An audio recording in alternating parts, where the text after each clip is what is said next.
देखिए, स्वाभाविक है कि भारतीय जनता पार्टी की सरकार, मुख्यमंत्री जी कई बार सदन में कह चुके हैं कि हमारा घोषणा पत्र, सरकार का घोषणा पत्र, भाजपा का घोषणा पत्र एक रामायण और गीता की तरह है।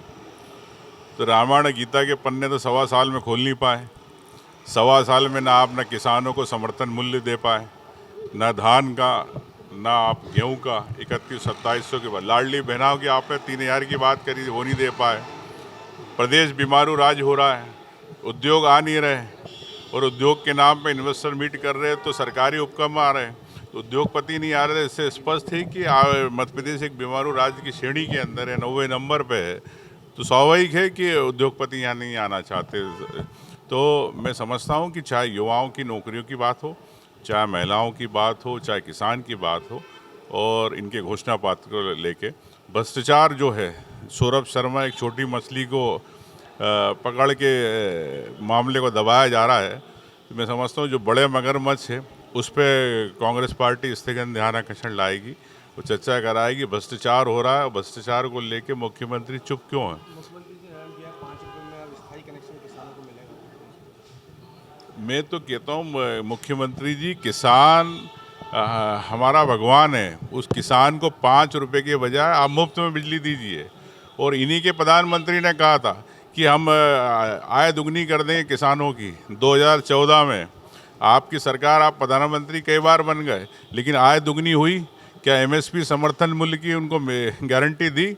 मेरा कहना है कि किसान के लिए अगर आप चाहते हैं तो समर्थन मूल्य और आय दुगनी के बारे में विचार करना चाहिए, कि ना कि उनको अगर आप इसी रियायतें देने से उससे फ़ायदा नहीं होगा। किसान को देना है तो बिजली मुफ्त दीजिए, एमएसपी दीजिए और गारंटी दीजिए उनको। प्रहलाद पटेल का जो कल मंच से फेक वाला बयान था, उसको लेकर क्या कहेंगे? बयान तो आया लेकिन देखिए, मैं समझता हूँ कि माननीय प्रहलाद पटेल जी वरिष्ठ मंत्री है, गंभीर है, और अब उन्होंने किस तारतम्य में कहा, क्यों कहा, ये तो ये उनकी मन की बात, वो जाने। लेकिन मैं समझता हूँ कि कोई भी अगर पीड़ित पक्ष आता है आपके पास आवेदन निवेदन करने, तो निश्चित तौर से न्याय मिलना चाहिए। मंत्रियों के पास आ रहे, मुख्यमंत्री के पास आ रहे, तो क्यों आ रहे? मतलब प्रशासनिक रूप से जिलों के अंदर काम नहीं हो रहा, इसलिए आपके पास आ रहे। तो मैं समझता हूँ कि इस पे तत्काल सरकार को संज्ञान लेना चाहिए।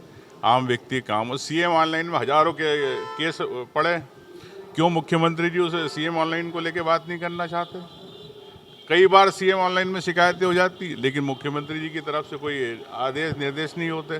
तो इससे ये समझ में आता है कि प्रशासनिक रूप से सरकारी अधिकारी नौकरशाह निरंकुश हो गए हैं, और मुख्यमंत्री जी अपने में। कई अहंकार तो नहीं?